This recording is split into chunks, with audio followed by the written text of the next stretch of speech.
नमस्कार, मैं हूं अभय श्रीवास्तव और आप देख रहे हैं सासा polity my point of view. आज हम चर्चा करेंगे ग्रेटर नेपाल के बारे में। क्या है ग्रेटर नेपाल? क्या सचमुच कभी उत्तराखंड नेपाल का भाग था? क्या उत्तराखंड कभी नेपाल में हुआ करता था? क्या दार्जिलिंग और सिक्किम कभी नेपाल के थे, कभी नेपाल में हुआ करते थे? या तिब्बत का भी कोई भाग कभी नेपाल में हुआ करता था? क्या है जो बीच बीच में कभी कभी नेपाल के अंदर ग्रेटर नेपाल की चर्चा होती रहती है? क्या है इसकी सच्चाई? इसको समझने के लिए पहले नेपाल के इतिहास को हम जानते हैं। ऐसा माना जाता है कि नेपाल में एक ऋषि हुए हैं, ऋषि ने। उन्हीं के नाम पर इस क्षेत्र का नाम नेपाल रखा गया। ने ऋषि की चर्चा स्कंद पुराण और पशुपति पुराण में भी हुआ है, ऐसा माना जाता है। ये वही ऋषि हैं जिन्होंने प्रथम 3 वेदों की रचना में भी अपना योगदान दिया है। इनका कार्यकाल ऐसा माना जाता है कि जब काठमांडू वैली में गोपाल वंश का शासन था, उसी समय ऋषि ने भी हिमालय में इस क्षेत्र के हिमालय के भाग में तपस्या किया करते थे और उन्हीं के नाम पर इस क्षेत्र का नाम नेपाल पड़ा। लेकिन उस समय जैसा कि भारत में भी, भारतवर्ष तो हिमालय से लेकर समुद्र तक संपूर्ण एरिया को भारतवर्ष माना जाता है। यानी अफगानिस्तान से म्यांमार, थाईलैंड और इवन इंडोनेशिया तक का भाग कभी भारतवर्ष का भाग हुआ करता था। इस पर सनातनी शासन किया करते थे। ये एक इतिहास में इसके साक्ष्य मौजूद हैं। ये कोई हवाई बातें नहीं हैं। हिंदुओं ने, सनातनियों ने संपूर्ण भारतवर्ष पर शासन किया था, ये एक सच्चाई है। तो भारतवर्ष का मतलब वो भारत देश नहीं था, उसमें अनेकों राजा और राजावड़ी हुआ करते थे। अपने अपने समय में उन्होंने अपने राज्य का विस्तार किया और इंडोनेशिया तक सनातन संस्कृति का प्रचार प्रसार हुआ। वैसे में यहाँ पर नेपाल का जो अभी की राजधानी काठमांडू है, काठमांडू वैली में जो सबसे पहली सभ्यता विकसित हुई, ऐसा माना जाता है उनका शासन गोपाल वंश था। महिषपाल और गोपाल वंश का जो शासन था, उसी समय ये यहाँ से सभ्यता विकसित हुई है। और उन्हीं के समकालीन ऋषि ने थे। उसी समय ऋषि ने भी तपस्या किया करते थे, जिनके नाम पर इस देश का नाम नेपाल पड़ा है। नेपाल में विभिन्न कालखंड में विभिन्न राजवंशों ने शासन किया। गोपाल वंश के बाद किरात राजाओं ने शासन किया। यहाँ के जो इंडिजिनस सिटीजन है, जनजाति जिसे कहा जाता है, उनमें किरात राजा मतलब राई, लिंबू, गुरुंग जो होते हैं, उन्हें किरात माना जाता है। तो किरात राजाओं ने भी शासन किया और महाभारत में भी किरात राजा का वर्णन मिलता है। जो किचक की जो चर्चा आई है वो महाभारत काल में आई है। यानी महाभारत काल में भी किरात राजा हुआ करते थे। और ऐसा माना जाता है नेपाल का जो एक एरिया धादिङ, उसी एरिया में किरात राजाओं का शासन था, जो बाद में शायद काठमांडू वैली से जब दूसरे लिच्छवियों ने काठमांडू वैली जीत लिया, उसके बाद से किरात राजा धादिङ की तरफ गए होंगे। जो ये इतिहास की बातें हैं। उसके बाद यहाँ पर एक्चुअली हम बात करेंगे 1739 के बाद की घटना का। 1739 में गोरखा राज्य, नेपाल का ही एक राज्य था गोरखा। जैसा मैंने कहा कि नेपाल में भी बहुत सारे राजा हुआ करते थे, छोटे छोटे भूभाग पे। भारत में भी भारत का कोई एक राजा नहीं था, अनेकों राज्य थे। वैसे ही नेपाल में भी 22 और 24 राज्य के रूप में बहुत सारे राजा यहाँ पर भी राज्य करते थे। उसमें एक था गोरखा राज्य।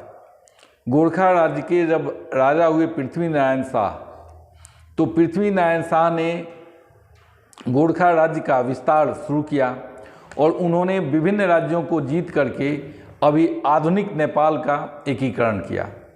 आधुनिक नेपाल, अभी का जो नेपाल है, इसको एकीकरण करने वाले पृथ्वीनारायण शाह थे।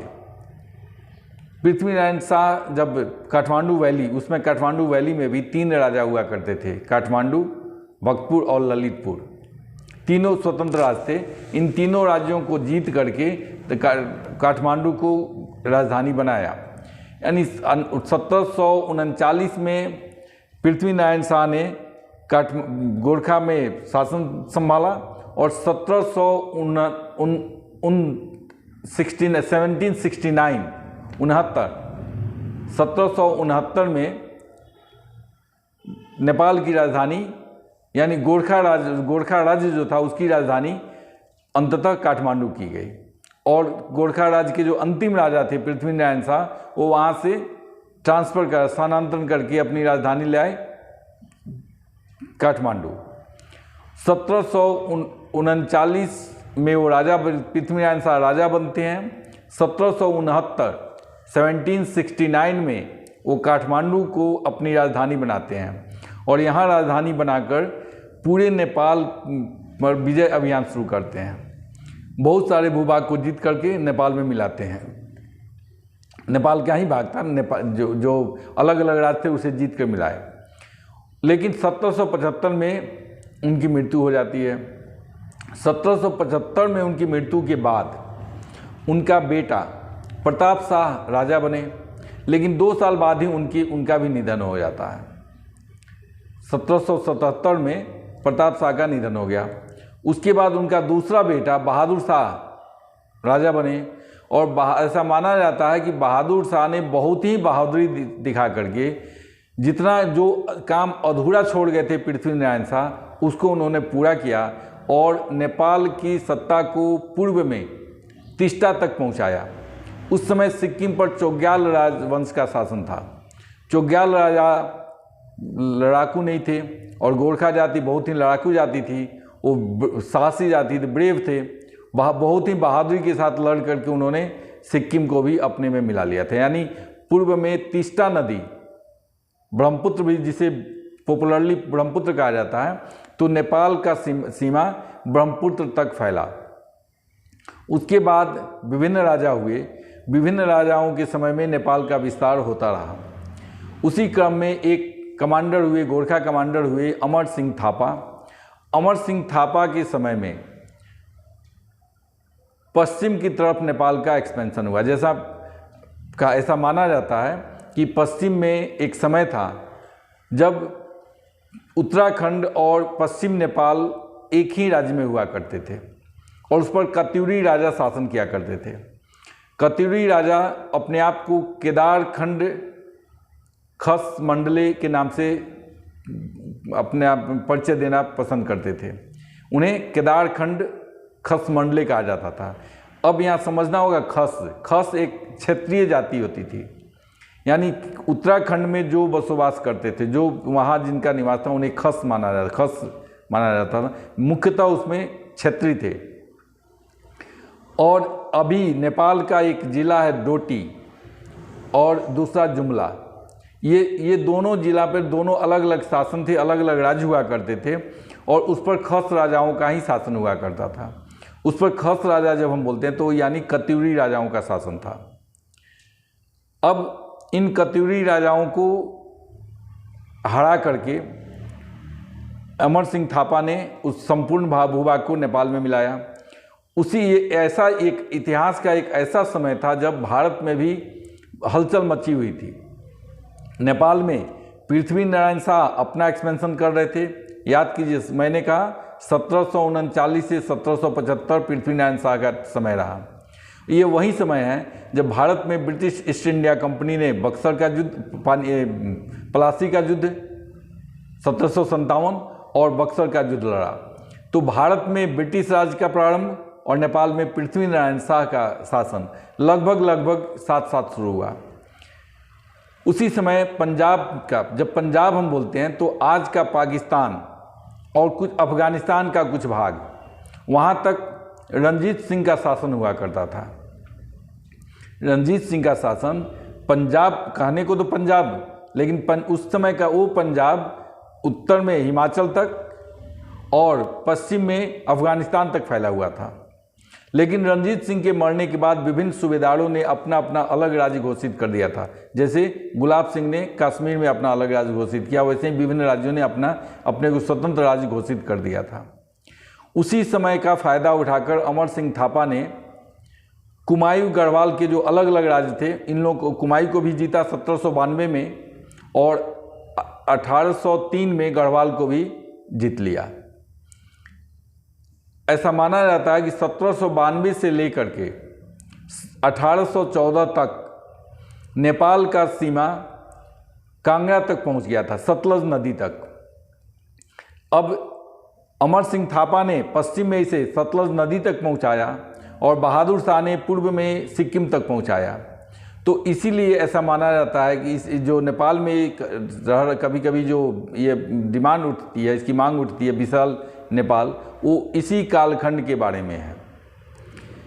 उस समय अंग्रेज भारत में अपना विस्तार कर रहे थे और गोरखा सैनिक नेपाल का विस्तार कर रहे थे।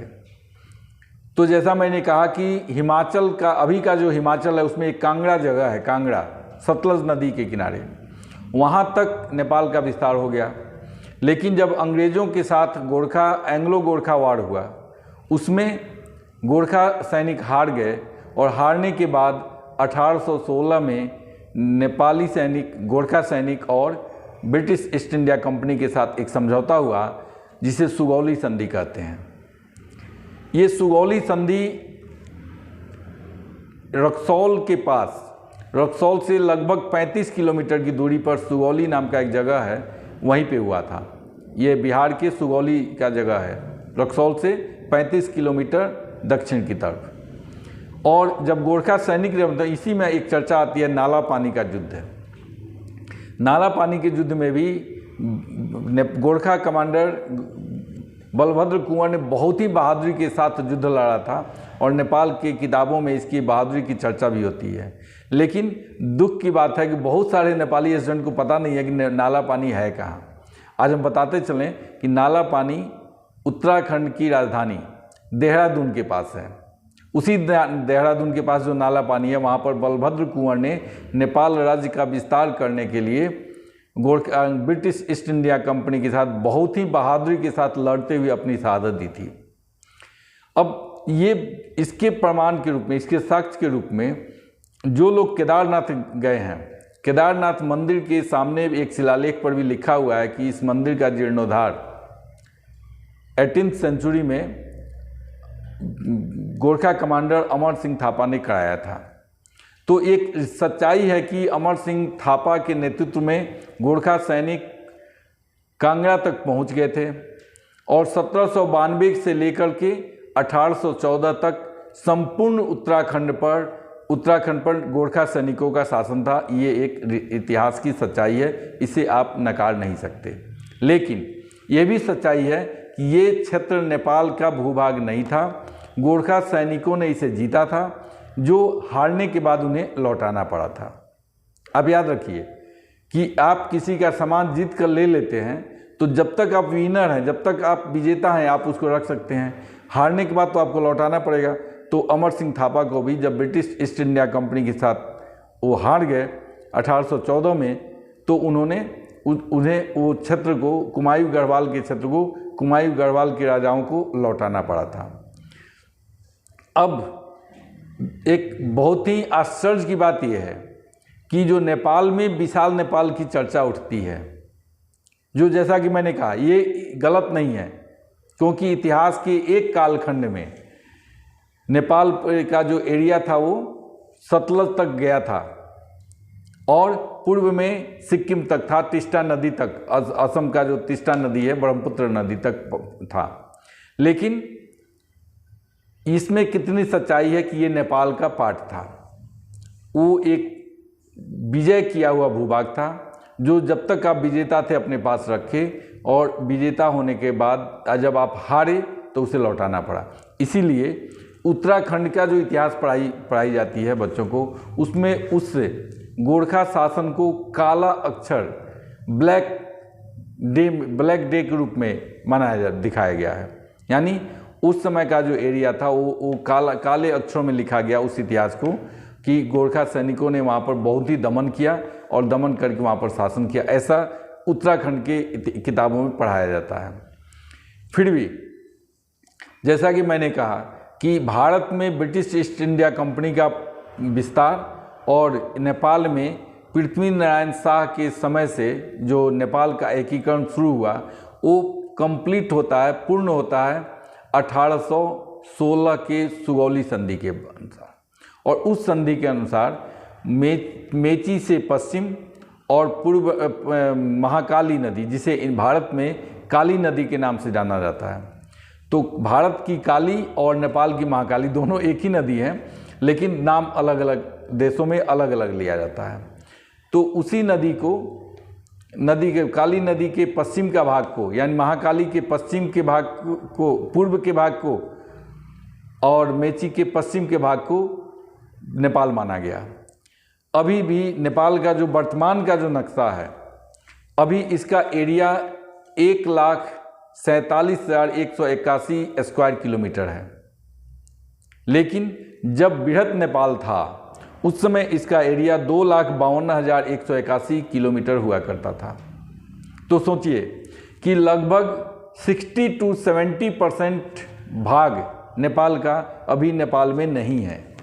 जो एरिया उनके हिसाब से, जो नेपाल के जो नेपाल का जो बौद्धिक वर्ग है उसमें से एक वर्ग ऐसा मानता है कि उसका 60 to 70, जैसा मैंने कहा उस समय का अगर नक्शा देखिए तो उस नक्शा के हिसाब से नेपाल का जो क्षेत्रफल होना चाहिए वो 2,52,181 स्क्वायर किलोमीटर होना चाहिए, जबकि अभी है 1,47,181 किलोमीटर, यानी उसका 60 to 70% उसका जो एरिया है वो भारत में चला गया, ब्रिटिश ने। लेकिन अब हमें ये समझना होगा कि ये जो समझौता हुआ वो न तो अभी के वर्तमान के भारत सरकार ने किया और न ही अभी के वर्तमान के प्रधानमंत्री ने किया। अगर हम इतिहास में जाएंगे और इतिहास की बातों को कूड़ेंगे तो उसे कहाँ हम क्यों, अब जैसे प्रश्न उठेगा कि 1792 या 1800 को ही क्यों लैंडमार्क माना जाए। आप 1792 में गोरखा आर्मी ने कुमायूं को जीता, 1803 में गढ़वाल को जीता और 1814 तक आपने कुमायूं गढ़वाल पर शासन किया, ये रियलिटी है। लेकिन ये भी रियलिटी है कि उसके पहले 13th सेंचुरी में डोटी, जुमला सहित का जो कर्णाली प्रदेश है वो पूरा एरिया और उत्तराखंड का जो भूभाग है वो मिल करके एक ही राज्य हुआ करते थे और उस पर कत्यूरी राजाओं का शासन हुआ करता था। इसे समझना हो तो आप जाइए, जुमला की भाषा, डोटी की भाषा और उत्तराखंड की भाषा, तीनों में देखिए कितना निकटता है। तीनों एक दूसरे की भाषा को बहुत अच्छा से समझते हैं। उतना ही नहीं, आप अगर उत्तराखंड में घूमेंगे तो बहुत सारे ऐसे जगह मिल जाएंगे जहाँ पर नेपाली ओरिजिन के, नेपाली मूल के बहुत सारे लोग वहाँ पर वर्षों से बसवास करते हैं। ये दिखाता है कि नेपाल का सुदूर पश्चिम का भाग और उत्तराखंड में बहुत ही निकट का संबंध सदियों से रहा है। तो आज हम आकर के और उस बात को कूड़े दें और उसका डिमांड करें कि हमें उत्तराखंड भी चाहिए, सिक्किम भी चाहिए और दार्जिलिंग भी चाहिए, क्या ये संभव है? इसके लिए इसका तो एक ही उपाय है, भारत तो देगा नहीं और इसके लिए भारत नेपाल से युद्ध लड़ना होगा। अब युद्ध लड़कर नेपाल इसे ले नहीं सकता है तो करेगा क्या? तो एक ही नेपाल किसी एक दूसरे महाशक्ति के साथ मिल करके भारत से युद्ध करे और उस युद्ध में हराए, तब ये मिल सकता है। अन्यथा ये सिर्फ लोगों की भावनाओं को भड़काने का माध्यम तो बन सकता है, लेकिन यथार्थ में आप इसे नहीं ले सकते। तो करना क्या चाहिए? मेरे विचार से जो भूभाग जिसके पास है वो अपने पास रखे और वहाँ की जनता के विकास के लिए काम करे। अंततः ये दोनों भूभाग सनातन बहुसंख्यक हैं, दोनों में सनातनी बहुसंख्यक हैं, तो राजा जो भी हो कल्याण सनातनियों का करना है। जैसा कि पहले मैंने कहा कि ने ऋषि ने एक ऐसा ऋषि जिन्होंने तीनों वेदों की रचना में अपना योगदान दिया है और उनका तपस्या स्थल नेपाल रहा है, इसी एरिया में उनकी कर्म भूमि नेपाल रही है। तो एक ऐसा व्यक्ति जिन्होंने वेदों की रचना में अपना योगदान दिया हो, वहाँ के लोग और जो मुख्यतः देवभूमि के रूप में प्रचलित है उत्तराखंड, वो आपस में मिल करके क्यों नहीं जनता के कल्याण में लगे, ये ज़्यादा अच्छा है। अगर आप इसमें एक दूसरे के भूभाग पर क्लेम करेंगे तो ये वैमनस्यता बढ़ाएगी। और मुझे लगता है, ये मेरा अपना पॉइंट ऑफ व्यू है, कि ऐसा करने के लिए नेपाल के सनातनी और भारत के सनातनियों के बीच विद्वेष फैलाने के लिए कुछ देशों के कुछ संगठन, कुछ संस्थाएं लगी हुई हैं। खास करके जो यूरोपियन कंट्री है और जो कुछ चाइनीज़ हैं, उन्हें लगता है कि जब तक ये सनातनी साथ रहेंगे इन्हें हम उपयोग नहीं कर सकते हैं। तो वो चाहते हैं कि भारत और नेपाल का जो संबंध है, एक रोटी बेटी का संबंध जिसे कहा जाता है, वो संबंध नहीं हो। अब ये रोटी बेटी जो कहा जाता है, मैं तो उससे भी पूर्णतः सहमत नहीं हूँ, क्योंकि ये उससे बढ़ के है। एक ही धर्म, एक ही कल्चर, एक संस्कृति, सब कुछ सेम है, सारे कुछ सेम है। तो या सिर्फ इसे रोटी बेटी का संबंध नहीं कर सकती, ये उससे ऊपर है। और ये इतना नज़दीक है, इतना नज़दीक का संबंध है दोनों देशों का, जिसे कुछ लोग किसी एनजीओ के द्वारा भड़काने से ये ख़त्म नहीं होने वाला है। और पश्चिमी देश चाहते हैं कि इस संबंध में खलल पड़े ताकि वो अपनी भूमिका इसमें खेल सके, लेकिन समझना हमें और आपको है। मेरा नेपाल के जो व्यूअर हैं, जो नेपाली दर्शक हैं, उनसे मेरा रिक्वेस्ट होगा कि आप इस यथार्थ को समझिए और ये झूठ मूठ का ग्रेटर नेपाल की चर्चा करने से अच्छा है कि जो नेपाल आपके पास है उसके विकास पर, उसकी जनता के कल्याण पर ध्यान दें और उसकी जनता के लिए जो कुछ हो सकता है उसके कल्याण के लिए, उसके जीवन स्तर को ऊंचा उठाने के लिए उस पर काम किया जाए। क्योंकि अभी भारत से युद्ध लड़ कर किसी भूभाग को लेना संभव नहीं है, ये संभव नहीं है। जबकि भारत का जो संस्थापन पक्ष है, यानी जो एस्टेब्लिशमेंट है, वो नेपाल के प्रति और बहुत ही अनुग्रहित है। क्योंकि नेपाल के बहुत सारे जो सैनिक हैं वो गोरखा सैनिक में काम करते हैं और भारत के सीमा रक्षा में अपना योगदान देते हैं। ऐसे में नेपाल, यही कारण है कि नेपाल और नेपाली के प्रति संपूर्ण भारत में एक बहुत ही सम्मानजनक स्थान है। मैं चाहता हूं कि इस स्थान में कोई गिरावट नहीं आए। दोनों देश एक दूसरे की जनता का सम्मान करें और शांतिपूर्वक रहें। तो आज के लिए बस इतना ही। आपने मेरा वीडियो देखा, इसके लिए धन्यवाद।